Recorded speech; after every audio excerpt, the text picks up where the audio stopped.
As I talked with Greg Silverman in Tucson, Arizona, one of the things that came up was the idea of Jesus' consistent theme of being a servant.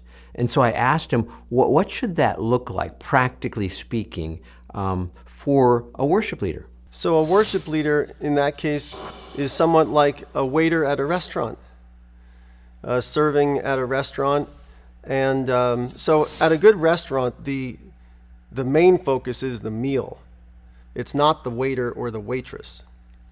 So at a really great situation with a really great waiter, you barely even notice that they're there.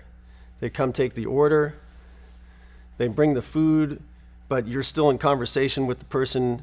You know, let's say I take someone on a special one-on-one.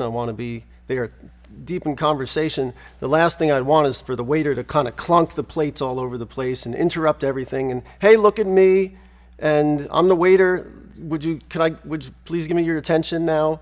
No, none of that. You know, the food has arrived.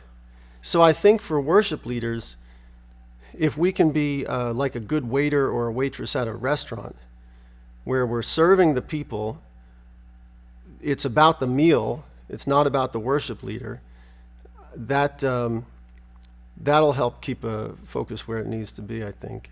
My purpose, in a similar way as a decent waiter at a restaurant, when the people are here, my job is to serve them.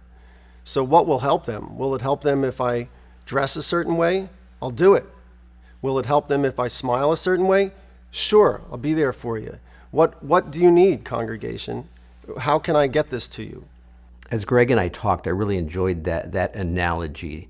But I also think that perhaps there's a little bit more that could be added, and that would be that as a worship leader or as a waiter in a restaurant, that I would typically want to talk more at the beginning as I'm starting into serving these people. I want to talk to them and find out what they want, that kind of thing. Maybe as a worship leader at the beginning of the service, I'm going to talk a little bit more just to kind of draw them in. But then I want to stay as much out of the picture as I can. I want to turn the attention to God.